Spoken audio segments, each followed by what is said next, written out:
Those were the headlines in the newspapers, particularly from the West Coast, after Kilmarnock win their first game in 17 attempts.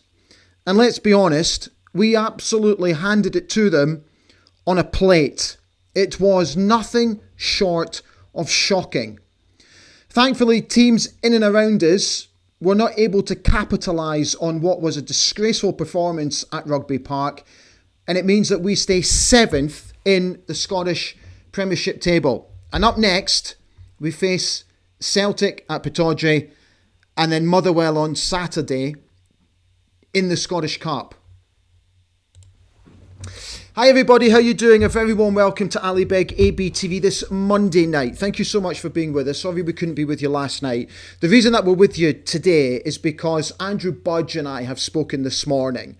So Andrew and I have taken a very close look at the performance against Kilmarnock on Saturday, which I still can't get my head around. We're going to hear from a very angry interim manager very shortly. And I thought his post-match interview was a breath of fresh air. Holding his hand up and being very transparent about his own feelings about how the team performed on Saturday. Today, obviously, the transfer window closes. It closes tonight at 11 o'clock in the UK. So what we're going to do tonight is we're going to keep an eye on it while we're on air. So I've got a feeling tonight's going to be a very busy show because of the nature of the defeat on Saturday, which, let's be honest, I don't think many of us saw coming. I think if we're going to be honest with each other. So we're going to concentrate a lot on you as well as everything else that's going on in and around the show tonight. So I will keep an eye on the news lines. You guys keep an eye on stuff as well. If you see anything, just quickly jump onto the live chat and let's just prompt each other and let's inform ourselves about what's going on. But in the meantime, there has been some movement at Pittodrie today. First and foremost, Adil Ashish joins German Bundesliga 2 side Schalke. He's gone there actually on a permanent deal. And only a couple of hours ago, German midfielder Dennis Geiger has joined the Dons on loan from German side TSG Hoffenheim until the end of the season. The good news is that there is an option to buy the lad, depending obviously how he gets on between now and the end of the season. Right, so that's the football club just literally confirming now that Adil Ashish has been recalled from his loan spell. Just let me read this out. Hang on a second. So that's just literally dropped now. Adil Ashish has been recalled from his loan spell by his parent club, Sunderland. Everyone at Aberdeen Football Club would like to wish Adil every success in the future. But the talk was that he has signed for Schalke, was having a medical today, according to a lot of reports. So we will keep an eye on everything that's going on at Pittodrie between now and whenever we go off air. Transfer deadline closes 11 o'clock tonight. Let's hope for at least a centre-back after the awful injury that was sustained by Mats Knuster on Saturday. Now, a lot of you, I've noticed, have been quite vocal about the lack of information coming from the football club about that. So what I can tell you is that the football club have to take advice from the medical professions. They have to wait to get the reports in about what happened to Matt. So they don't want to put anything out until they get the medical reports absolutely finalised. Once he's had all his tests and once we know exactly how he is, then the football club will put out, they'll put out a post basically telling us how he is. But I think it's going to be hugely unlikely that he's going to play on Wednesday night. And I would guess he's probably going to be a doubt for Saturday's game as well. And we all wish him a very speedy recovery because it looked like a very nasty injury that he received on that bloody pitch as well.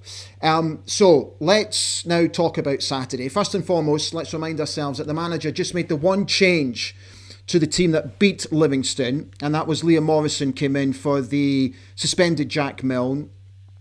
came in, made his debut, obviously. Later on in the day, Sivert Hilton-Nielsen came on to make his 50th appearance for the club. What I found quite interesting about Sivert Hilton-Nielsen after the game, so he gave his post-match interview to Red TV. Now, I don't know if you've seen it, but he said right at the end of the interview, and he almost kind of held back a little bit when they were talking about the rotation of the squad and how often the team changes.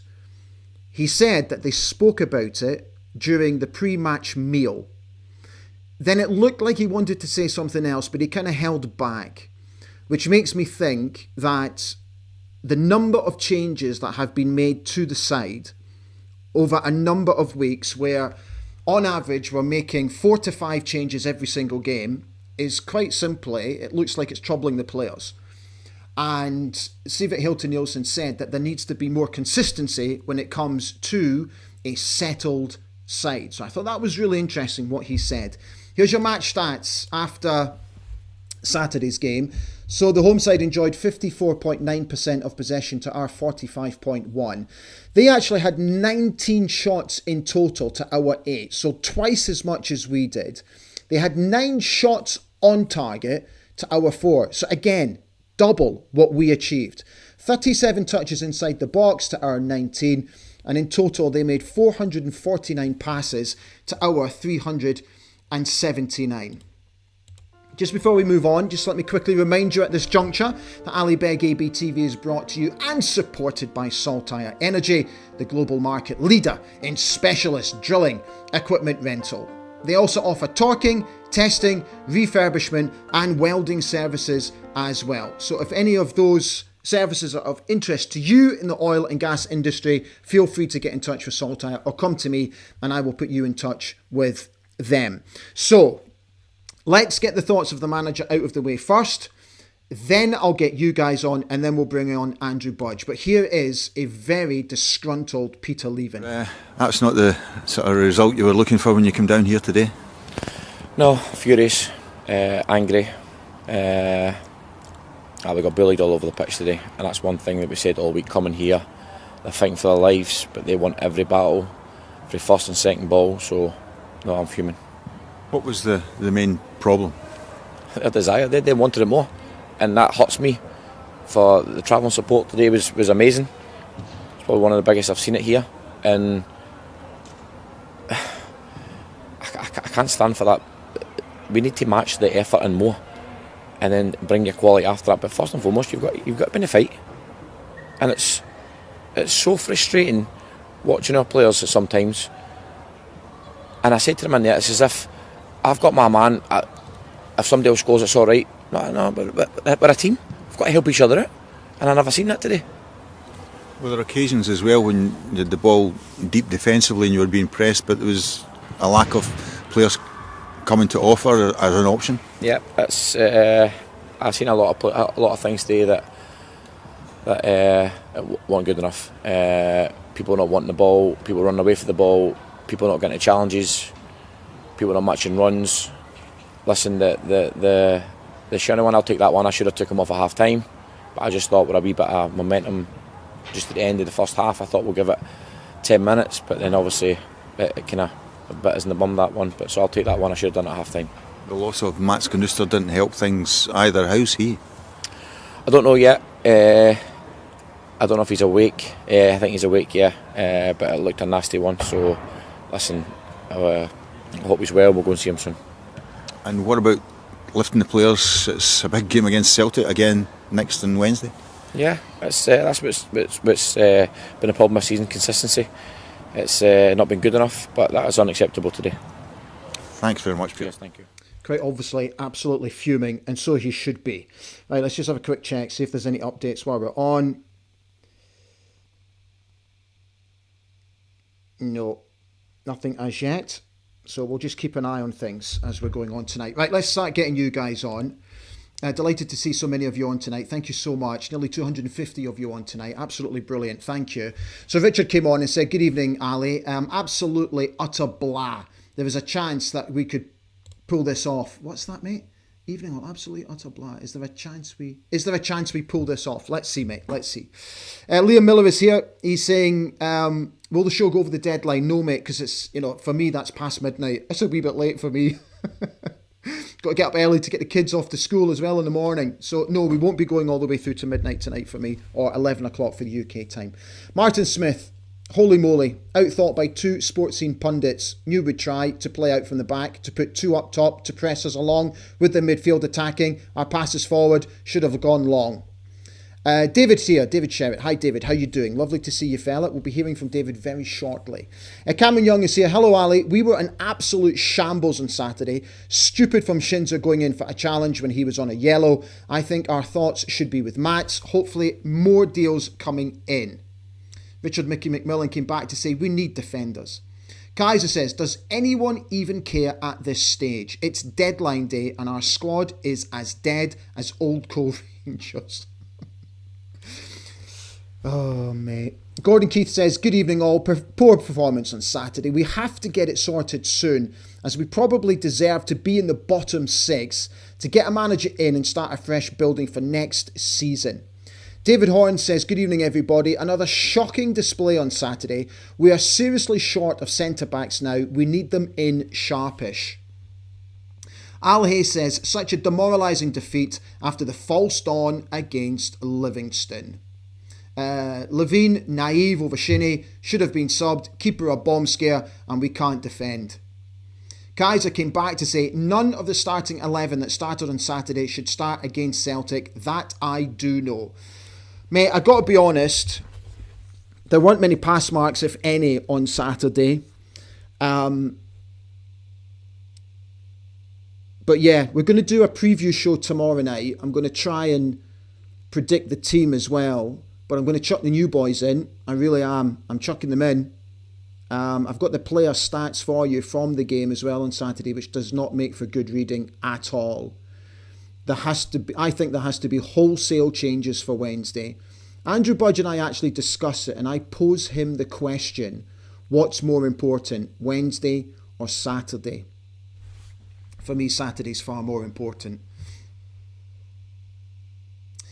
Mad Mark says, I had Togo looking for this on Facebook because YT did not show it. I don't understand what that means, mate. Howard Fowley says, cannot wait to the end of the season, then hopefully get rid of Deadwood and get the young guys in who are doing well on loan at other clubs and give them a chance. Kaiser says, folks say Shinnie should have been subbed at half-time. The man is approaching 35. Surely he knows better by now, but obviously not. I have to say, very disappointed in the skipper. Erica Mitchell says, unbelievable that we got beat 3-0 against Kilmarnock after the fantastic 6-2 win against Livingston. What is going on at our club? It's so damn frustrating being a Dons fan at the moment. Al Hay came back to say, I thought the main priority was a strong, towering centre-back and a striker. I'm not sure Morrison fits the bill, and where's the striker? Alexander Wallace says, good evening, dandies. This is going to be a very tough week given our recent red cards and changing personnel. If it doesn't go well, who knows what comes next? Kaiser says, Morrison had a shocker along with Nielsen, Devlin and Mittoff. Kenny McDonald says, really feel whoever the new manager will be needs to overhaul the whole coaching team with his own fresh ideas needed. Mad Mark says, I thought Morrison was unprepared for how the game is played here. He comes back to say Mittoff was very poor again. His current form is shocking. Neil Abs is here. I said, good evening, dandies. That defeat, while it was painful to watch, was more disappointing than anything. I really thought we had turned the corner. Craig Moyer says, another deplorable away performance at the weekend. It's time to give the new goalkeeper a chance. Defensively, we're a shambles. Hopefully one or two centre-halves will come in before the window closes.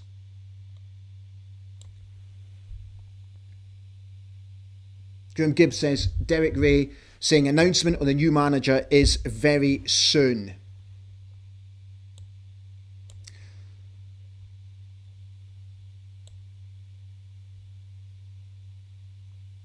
lots and lots of comments. Wow. Right, bear with me, guys, because there are so many of you on tonight.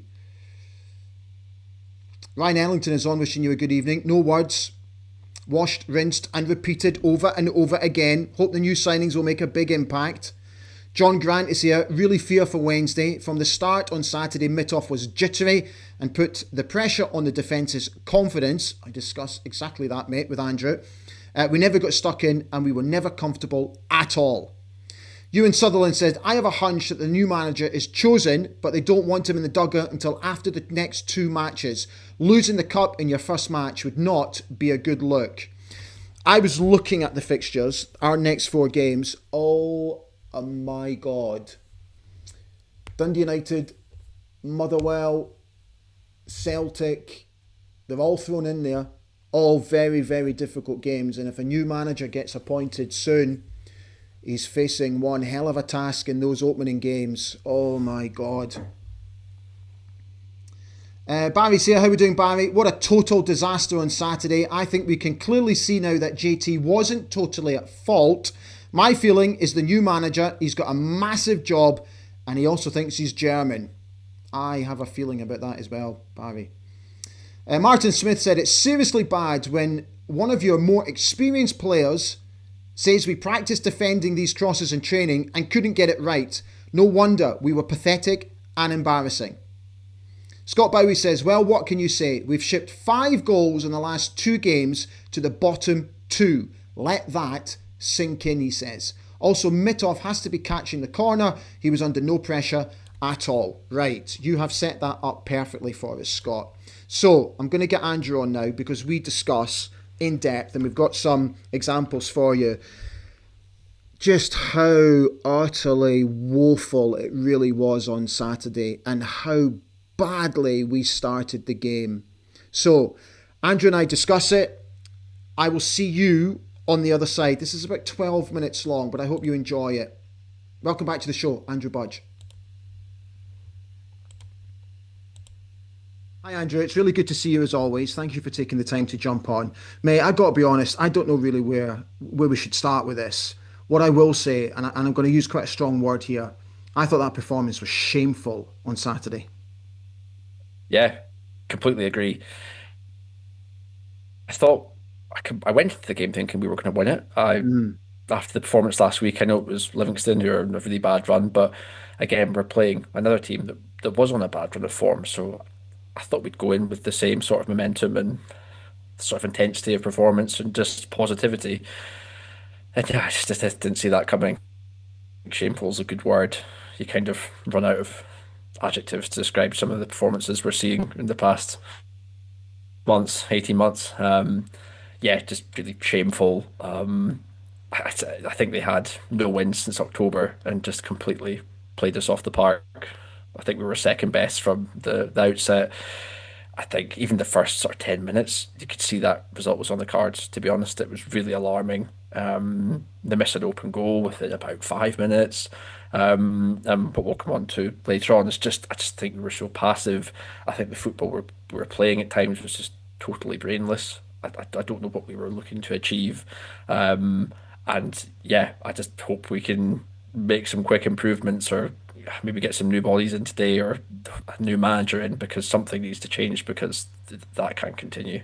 Yeah, I agree. All right, mate, let's go through it because we have got quite a few things to go through. Peter Leven's post-match interview, which I personally thought was a breath of fresh air. Not many managers would come out and say that they're accountable for mistakes that they've made.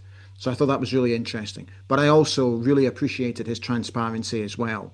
So we're going to go through some incidents where you can see why he's so angry and why he's absolutely fuming at the players. Let's start with, first and foremost, early in the game, they take complete control of the game and we're just not able to do anything with the ball, nothing.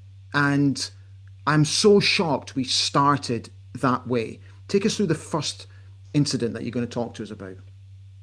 Yeah, completely agree with you. The way we started the game was just really alarming, and again, we just didn't have any sort of intensity to our play, and it was really evident just from the opening minutes. The example we've got here is just on 5 minutes, and it's just actually in the lead up to the first yellow card Mm. for Shinnie. So we. It was actually a foul on, I think it was Shinnie or Devlin, and I don't think that foul in the first case needed to have been pulled up. I think they could just played on, but the referee was absolutely, we're so happy at the Yeah. weekends. Yeah. Uh, Regardless of that, we get the free kick on the edge of or it's actually on the halfway line, and Devon displays this most slack and just, I don't know, weak pass to Shinnie that we're showing on screen here. We're 5 minutes in. Kilmarnock are pushing, but they were started really positively, pushing high, pressurising our players. I cannot understand why Devlin plays this pass to Shinnie here, who's immediately under pressure from Bruce Anderson. You can see Devlin in the example we've got here, pointing as if to play it back to a centre back there. But I mean, what is he meant to do when you actually look at this here? He's played it straight to his feet, and Shinnie's facing forward. He's got Bruce Anderson immediately pressurising him.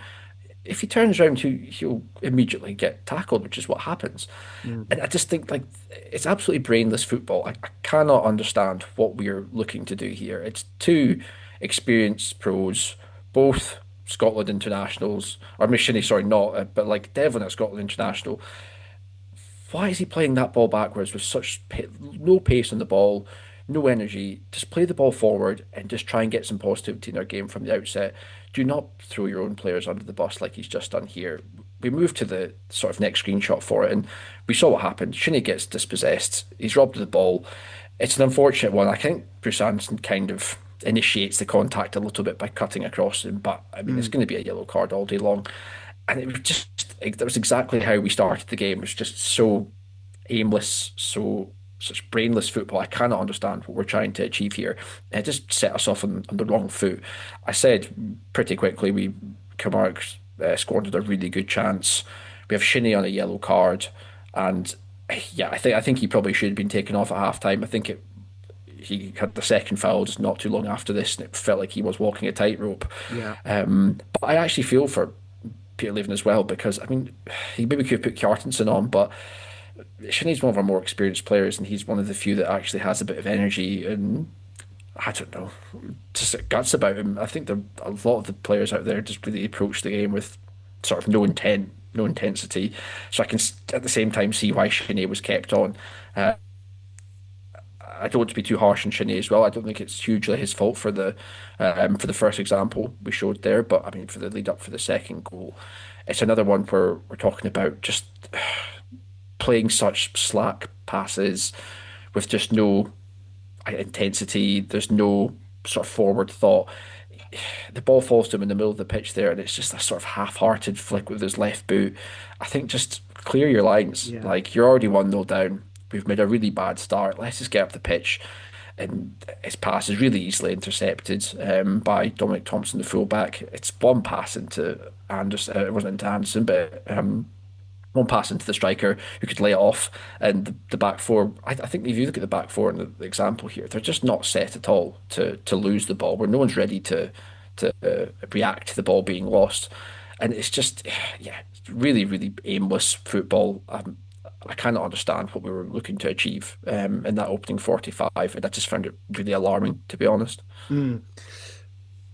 I've got to be honest, for the Celtic game, which I never thought I would say this, but I'm not overly bothered about the Celtic game because for me, I think the Motherwell game has far more importance come Saturday, which we'll come on to in just a minute. But I think what's got to happen, and again, I don't like to particularly target people, but I think Dimitar Mitov has got to take a seat on the bench for this game against Celtic. I know it's a big game to chuck the new lad into, but again, we're seeing too many examples of where he's putting us under pressure. We saw in the opening seconds he came out to try and gather a ball and put us Yeah, immediately under pressure, which then for me makes the whole back four yeah. nervous.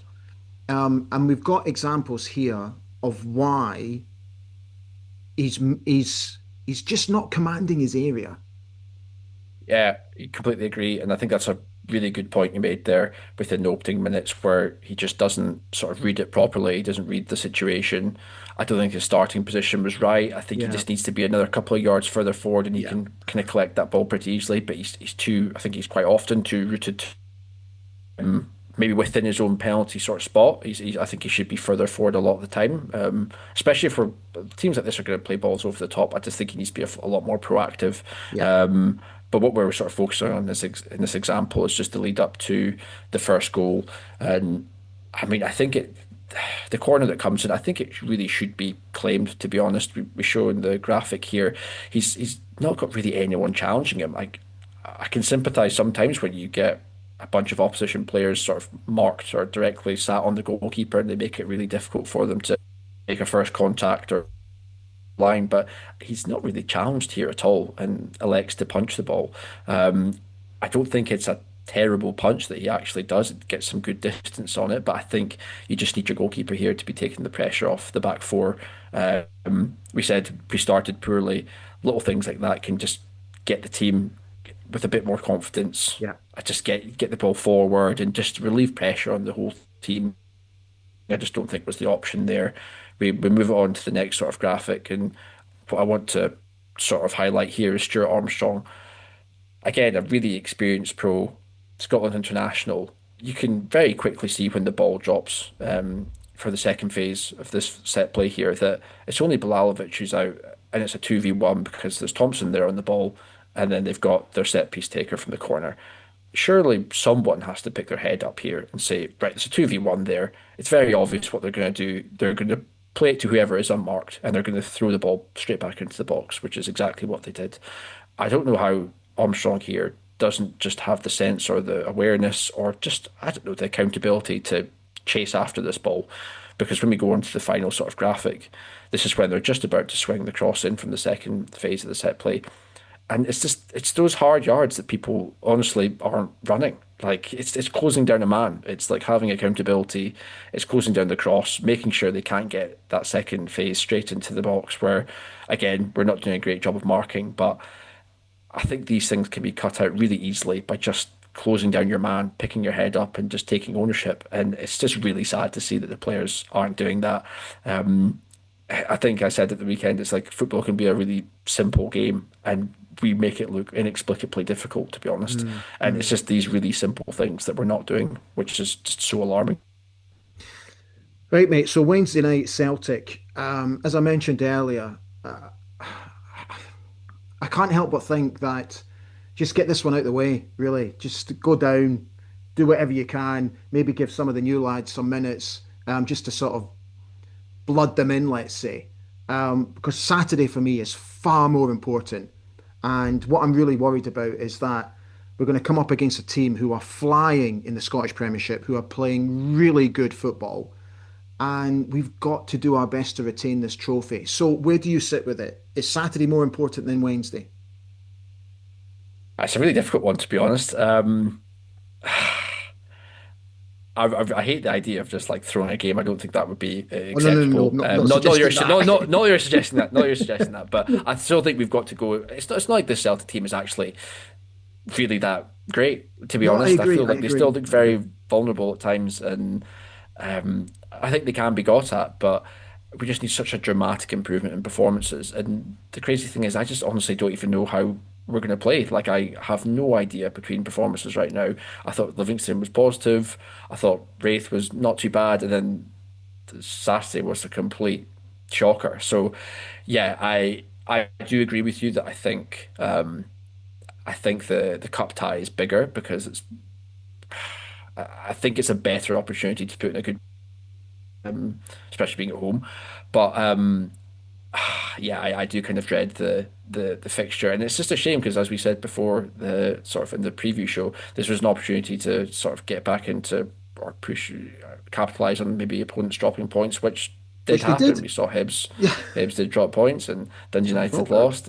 Yeah. Yeah, and we just didn't do it. So it's kind of I don't know when the new manager is going to come in, but I'm any sort of thought that we could get into the top six at this rate, to be honest, if performances like that continue. So I can completely understand why you'd want to sort of focus efforts on actually retaining the trophy that we have and have waited so long for. So, yeah, if we had to wait that long for the Scottish Cup, we might as well put all efforts into retaining it. Yeah. All right, mate. It's good to see you. Thank you as always for coming on, and take good care of yourself, and we'll see you again soon. Yeah. See you soon, Ali. Thanks, mate. Ta-da.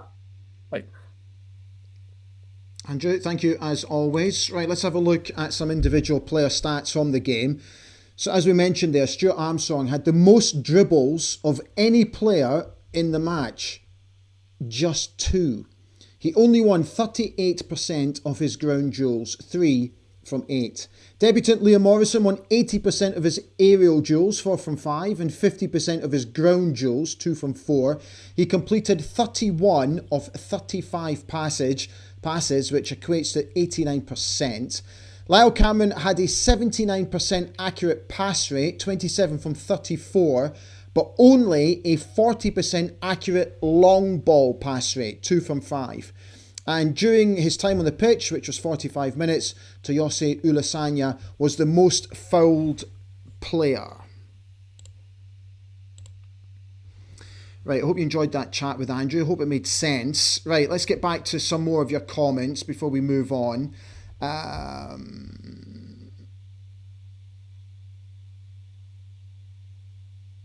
Scott Bowie says, see, we have offered a pre-contract to David Watson, according to Scott Burns. Let's just check that out very quickly, shall we? And see what the script is with that. Right. Right, Scott, where are you? Scott, where are you? Let's see what he's saying. Scott. There he is. Right, let me just check on what he's saying here.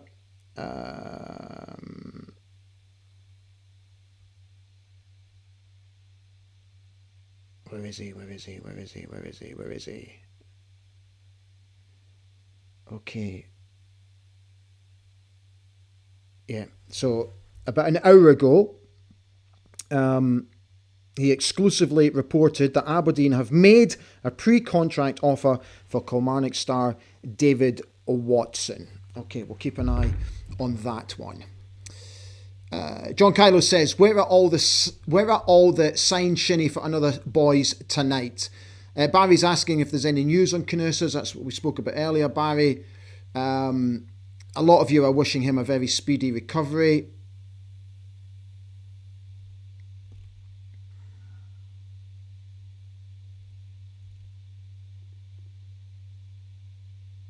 Alexander Wallace said, this window could close without a new manager and a depleted squad.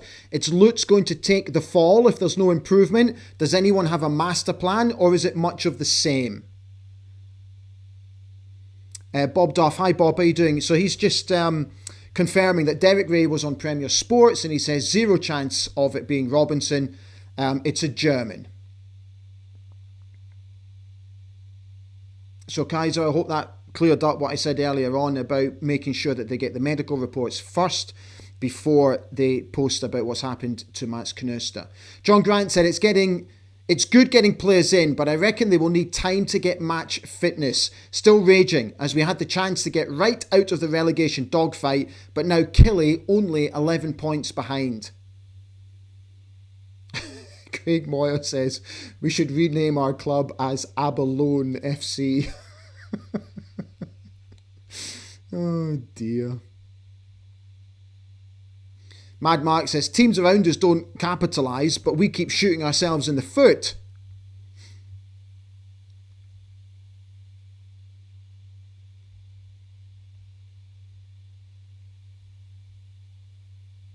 Bob came back to say we need a centre half badly, maybe 2.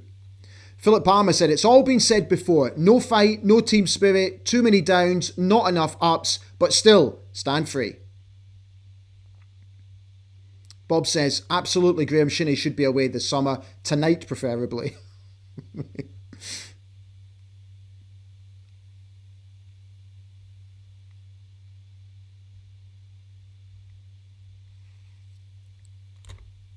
Paul Hannon is here. Good evening, Ali. I don't understand the team. Players would play for the badge or play. Now it's play for the wage or show face. All of his fans turn up home and away. Nothing in return. Enough is enough.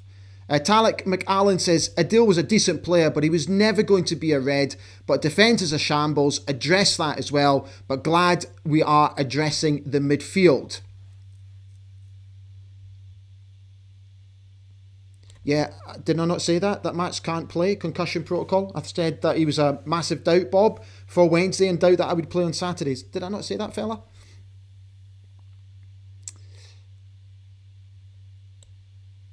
Merciful Fate says, Grimshaney is done at Aberdeen in terms of the first team. He does deserve a role at the club because he is a leader and a top pro. Okay, can I just very quickly thank Jim Presley, who has become an Ali Beg ABTV member. So, Jim, thank you so much for signing up. I'm very, very grateful to you. What Jim has basically done is offered a small financial donation to the channel, which means basically that I can continue to make the improvements and keep us basically on air. So Jim, thank you so much for that. The membership scheme is doing really, really well at the moment. I'm absolutely delighted and very grateful to the fact that you guys do make a very small financial contribution to the channel. So thank you. Leah Doubles is here. Hi Lee, how are you? Absolutely shocking performance on Saturday. Didn't see it coming. There is something seriously wrong within our club. The downward trajectory of our club is alarming. Lee is very disillusioned. Well, I hope you're all right, Lee. It's lovely to hear from you again. It's been a wee while. Kevin Watt says, Nielsen should have been finished at Pittodrie months ago. No legs, can't pick up his man at corners. Just dreadful. Bob came back to say Shinnie knows himself he's no longer able to cut it at this level. He wouldn't take the mick by playing on here next season. Penny Board Skater says this is quite simply not good enough. Let me come down to the bottom and see how you're all doing down there. Ben Finn says, hope Clarkson gets more minutes as he knows who he's playing for. Christopher Bray's here, wishing you all a good evening. So, Pennyboard Skater, she makes a very interesting point. Do we have a psychologist at the club? I think that's what's needed right now. Okay, I'm going to address that in just a moment.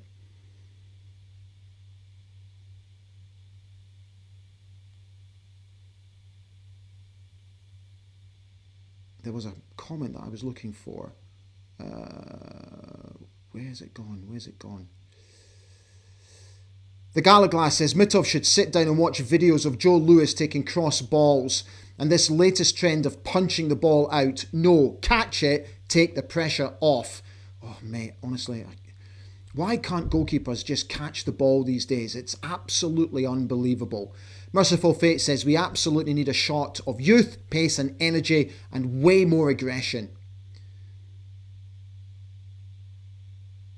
Sequentia says, playing the ball backwards and also to Mitov has become Aberdeen's trademark style of play.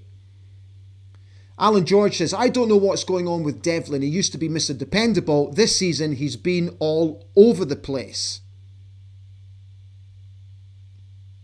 Ian Tulloch is here. Evening, Ali. I think Nielsen has a point regarding team changes. We haven't had the same team all season. Too much chopping and changing. Barry's asking, does anyone think once the new manager comes in, we let Craig and Peter go, as in Craig Hinchcliffe?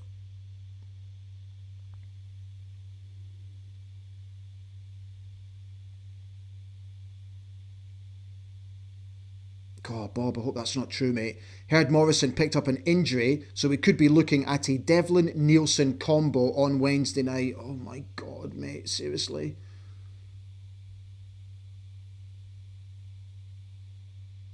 Gosh, there are so many comments on tonight, guys. Thank you so much. Bob Duff says, the club don't need a psychologist. Any manager worth his salt should be able to motivate players. Okay. Can I address this? So, I need to look at something first and foremost. Just hang on. I need to look at something because I saw this the other day. Right, where is it? Where is it? Bear with me, because I did see it the other day.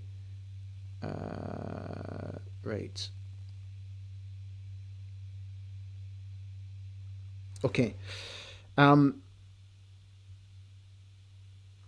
So the football club were looking for a head of performance role, which was very much aimed at sports science. But I can't help but think that, and you know, we've had Don Vasey on before, sports psychologist, who has spoken about some of the issues where he helps to address, you know, elite sportsmen and people, particularly because he works with the RAF as well, to help people in high pressure situations deal with stress, deal with if things go wrong, deal with a lack of confidence, all that sort of stuff. I personally sometimes think bringing in a sports psychologist just to make the players think differently about decision making and how they handle certain situations, I don't see any harm in that whatsoever. Whether that role is full-time or part-time is obviously up for debate. But I personally think that we continue to make the same errors. We continue to make the same type of errors. And there has to be a reason behind it. Now, if that, first and foremost, those issues need to be addressed on the training field. If they're not able to address them on the training field, then they have to look at other reasons why things go wrong on a match day. And sometimes I wonder if bringing in a sports psychologist to address issues wouldn't do us any harm. But I absolutely take Bob's point that any manager of his salt should be able to get these players up for any game. I absolutely take that point, Bob, and you're absolutely right. And no player should go on to a field of play not feeling 100% confident. Otherwise, why do you become professional football players? But I just start to wonder, because there is a trend with how we concede goals. And there is a trend sometimes when we don't make the final ball. We are second to every second ball. What is there? Is there an issue that needs to be addressed? Right, we will come back to that. In the meantime, guys, I just want to have a quick word about our sponsor, Finn Morrie, who I know that if you've been watching the shows, we have a new sponsor on the board, Finn Morrie, who is a musician, has got this fantastic album out called Aeon, which you can see online. The theme tune to Ali Beg ABTV is now provided by Finn Morrie as well. And one of the things that Finn Morrie is doing is giving back to the community where the songs originate from. So he's written a number of songs which come from communities all over Scotland. And 50% of proceedings are going to go back into these communities. He's not just doing that, he's also giving back to football. And this is what Finn Morrie is doing. Finn Morrie has made its first community donation, £500 to support the Muga project at McRobert Park Association in Fogey or Aberharder in Aberdeenshire. A Muga is a multi-use games area, which in plain terms is a proper, safe, all-weather space where people can play football and other sports all year round. It's not just for one team and it's not just for one age group. It's built for the whole village, kids, teenagers, adults and everyone, and it gives people a positive place to be active and be together. So now all I want to do is just say a big thank you to the ABTV subscribers and members. The response to 2 stars has been phenomenal, and the proceeds, for those of you who have bought it or bought the album, are now tangibly going to good community causes. Because it's projects like the Muga project that will help Aberdeen FC, for example, find people like Jack Milne and Dylan Logan for the future. You're genuinely and seriously making a tangible difference by supporting ABTV and Finn Morrie, and Ali and I would like to say thanks. So I'm sure you'll agree, an absolutely fantastic effort by Finn Morrie, who are not just giving people an opportunity to take a step up on a musical ladder, also now donating to see hopefully the future stars of football in and around the region. So thank you to Finn Morrie for that. Right, let's get back to your comments because we haven't got too long left on the show.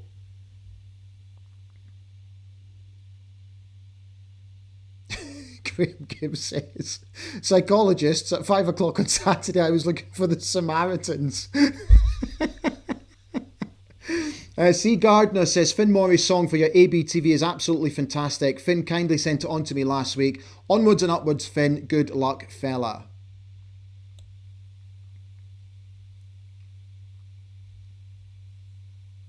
Neil's here, late, but you're here, fella. Good to see you.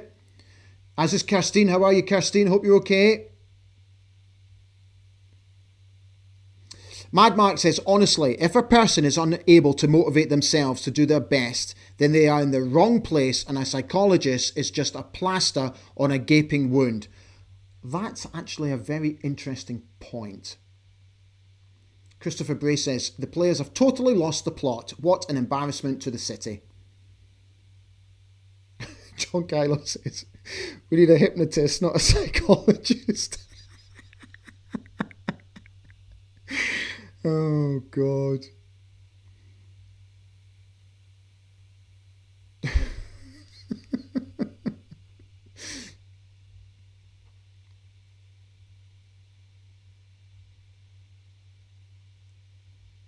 Scott Bowie says, Shinnie should be the first out the door in the summer, was a good player, but he can see himself, he's now not at the level required in this modern high press game that we are supposed to be implementing.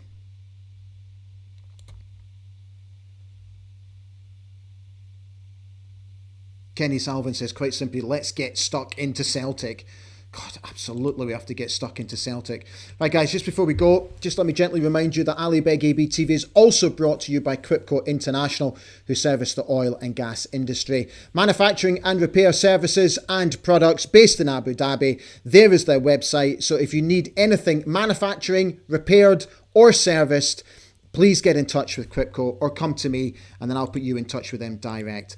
Guys, we've still got tickets left for the evening with Johnny Hayes, Adam Rooney and Niall McGinn, which is on Friday the 20th of February in a couple of weeks at the Douglas Hotel. Tickets are going well, but we still have plenty of room, so I'd be absolutely delighted to see some of you down there. Supporting the Beats and Cancer charity as well. Going to have a really good laugh with the three lads. Already started the prep for that, and I really hope you can get along, because by God, do we need a fucking giggle at the moment. Sorry for swearing, but Jesus, don't we just need a good laugh at the moment.